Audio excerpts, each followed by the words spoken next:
All right, hello. My name is Scott Taylor, and I'm the Coordinator for Diversity, Equity, and Inclusion at Davis County Public Schools. This morning, I'm here with Anna Allen. She serves as the Site Director for the International Center of Owensboro, Kentucky. So good to have you this morning. Thank you. All right. So wanted to ask you a couple of questions as far as what you do at the International Center. Can you tell us about how the International Center came into being, how it got started, and kind of your own professional journey in getting there? Sure. So the International Center started in 1982 in Bowling Green, Kentucky. 2010, we opened up an Owensboro office here. We started with receiving Burmese arrivals.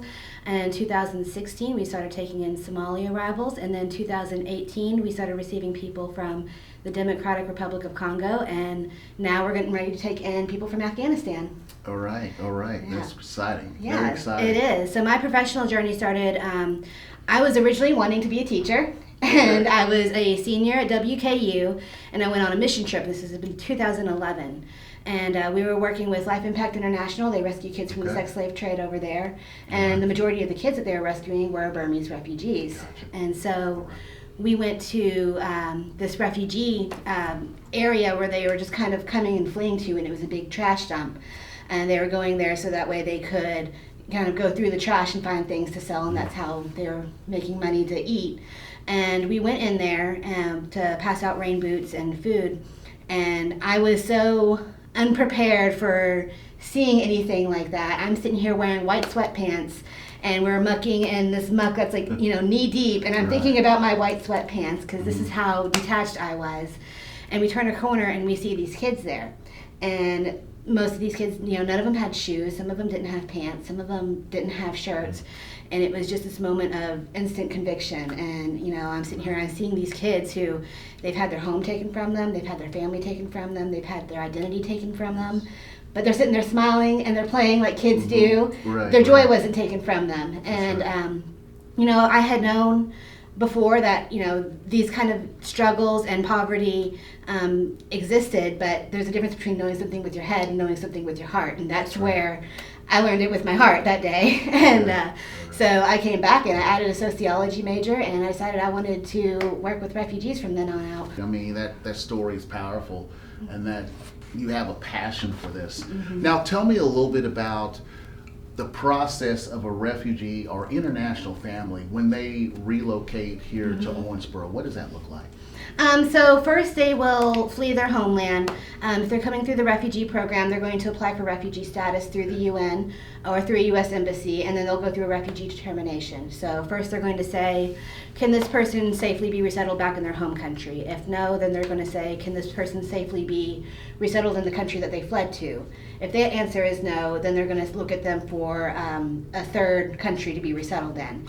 And then if they get accepted to the U.S. refugee program, then there is another vetting process that can take 18 months to 2 years, medical checks. It's a very long waiting list. A lot of the families that we receive from Burma now fled around 1998, and they're just now getting here. Goodness. Yes. Okay.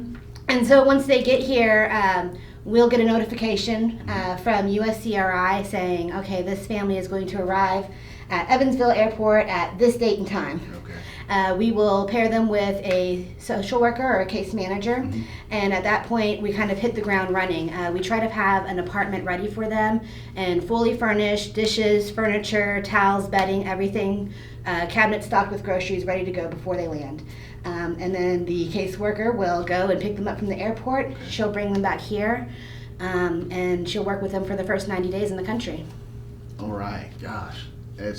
I know I had some experience when I was in Iraq as a soldier vetting Iraqi nationals, and just knowing how much of a challenge that is, and just getting them here and all the moving pieces.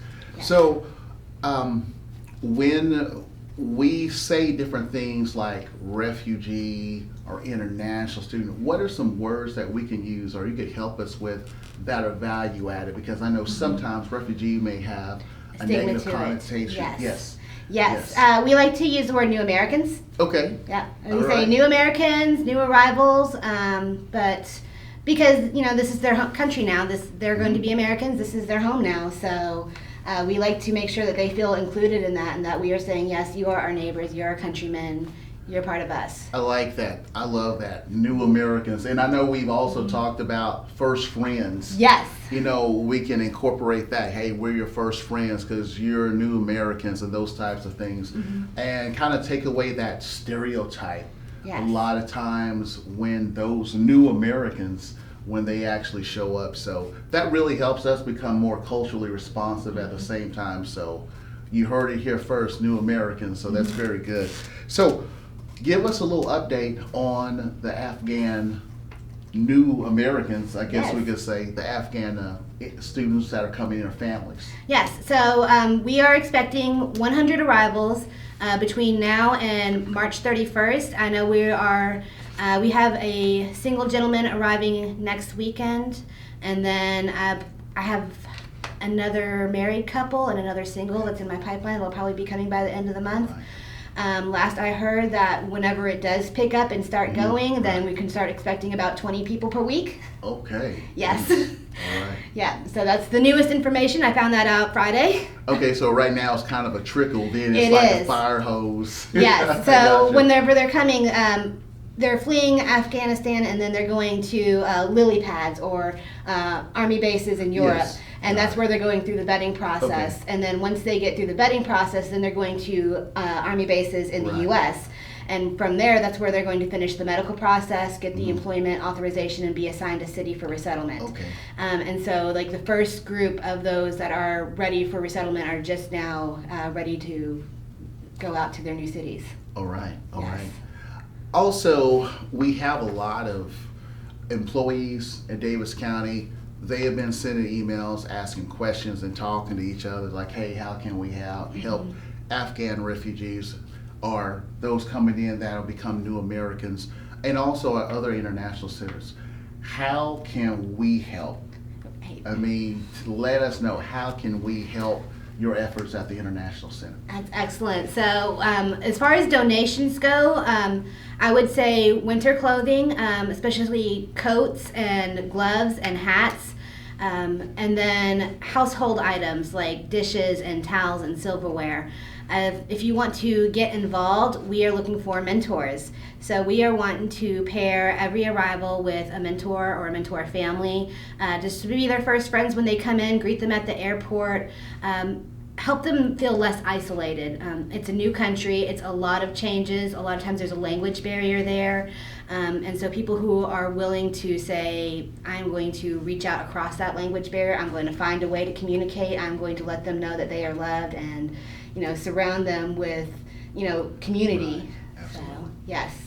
And part of our commitment here for especially inclusion is we want to make them feel welcome. Yes. And I know when we had our initial conversation, we were like, hey, listen, especially the Burmese, like, hey, they just need a hype person. Yes. So I think we have a lot of people that want to do that. And I know that we have student organizations and we have also other organizations in our district that can come over there and assist and make them feel welcome. Have them be alongside us and just get involved. Right, especially if there's kids involved too, because kids can make friends no matter what barrier is there. So having that that friend that they're going to see at school, who might help them get to the right school bus or find their classes, and that would be really, really helpful to our families. All right. Well, listen, Anna, thank you so much for just being here this morning, telling us about the International Center, and also thank you for our collaborative partnership between us and Davis County Public Schools in our pursuit to keep kids first. Yeah, awesome. Thank you. Thank you.